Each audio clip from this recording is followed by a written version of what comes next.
இனிய மாலை வணக்கம். என்ன பண்ணிக்கிட்டு இருக்காங்க? கத்திரிக்காய் பறிக்கிறாங்க. யாருக்குன்னு பார்க்குறீங்களா? எனக்கு தான். நான் எங்களுடைய கிராமத்துக்கு போயிருக்கேன்.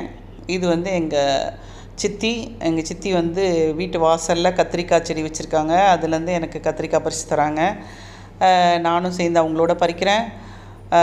கிராமத்தில் பார்த்திங்கன்னா ஒரு சின்ன சின்ன விஷயந்தான் அவ்வளோ சந்தோஷம் கொடுக்கக்கூடிய விஷயம்.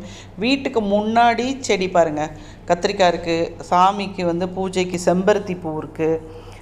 ரோஸ் வச்சுருக்காங்க. டெய்லி வீட்டில் இருக்கக்கூடிய லேடிஸ் பறித்து வச்சுருக்கிறதுக்காகவும் மற்றும் நம்ம சாமிக்கு பூஜைக்கு யூஸ் பண்ணுறதுக்கும் வச்சுருக்காங்க.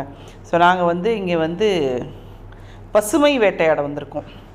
பார்த்திங்கன்னா பக்கத்துலலாம் குச்சிக்காடுன்னு சொல்லுவாங்க. அதாவது குச்சி கிழங்குனாக்கா மரவள்ளி கிழங்கு. இந்த கிழங்கு சாப்பிட்ற கிழங்கு இல்லை, இருந்திருந்தால் அதுலேயும் போய் நாங்கள் கேட்டு வாங்கியிருப்போம் குச்சி. இது சோகா ஃபேக்ட்ரிக்கு போகக்கூடிய மரவள்ளி கிழங்கு. உயிர் வேலியோடு இருக்குது. பார்த்திங்கன்னா எனக்கு இவங்க அதுக்குள்ளே பறித்து கொடுத்துட்டாங்க எனக்கு கத்திரிக்காயை. அடுத்தது தம்பி தான் இந்த கார்டனை மெயின்டைன் பண்ணுறான். தண்ணி ஊற்றுறதெல்லாம் இவங்க. இந்த ரோஜா செடி பார்த்திங்கன்னா 7 இலை வந்துருச்சு. அதை வெட்டி விட்டால் தான் நமக்கு இனி பூ எடுக்கும். தம்பி பிஸியாக இருக்கான்னு சொல்லிவிட்டு நான் போயிருக்கேன் இல்லையா, அக்ரி அக்கால நம்ம அதனால் இந்த 7 இலை ரோஜா செடியை வெட்டி விட்டுட்டோம். வெட்டி விட்டுட்டாக்கா இப்போ அடுத்து துளிர்த்து அது பூ பூக்க ஆரம்பிச்சிடும். அதுக்கப்புறம் பார்த்திங்கன்னா பக்கத்துலேயே நான் உட்காந்துருக்க பக்கத்துலேயே ஒரு செடி தெரியுதுங்களா, இதுதான் ஜாதி மல்லி. இது ஊரில் இருக்கிற ஜாதி மல்லி பாருங்களேன், அப்படி பறித்து கட்டி வச்சிங்கன்னா மொட்டு சூப்பராக அப்படியே இருக்கும். ஸோ எங்களுக்காக சித்தி பறிக்க ஆரம்பிச்சிட்டாங்க. இந்த பறிச்சிட்ருக்கும்போது பக்கத்தில் மருதாணி வேறு என் கண்ணை உறுத்துது. ஸோ மருதாணியும் நான் கட் பண்ணி எடுக்க போகிறேன். அதுக்குள்ளே 3 பேருமா சேர்ந்து இருக்கிறத பறிச்சிட்டோன்னா சித்தி கட்டி தரேன்னு சொன்னாங்க. மருதாணின்னு சொன்ன உடனே நம்ம காமிக்கிறாங்க. நேத்தி பாட்டி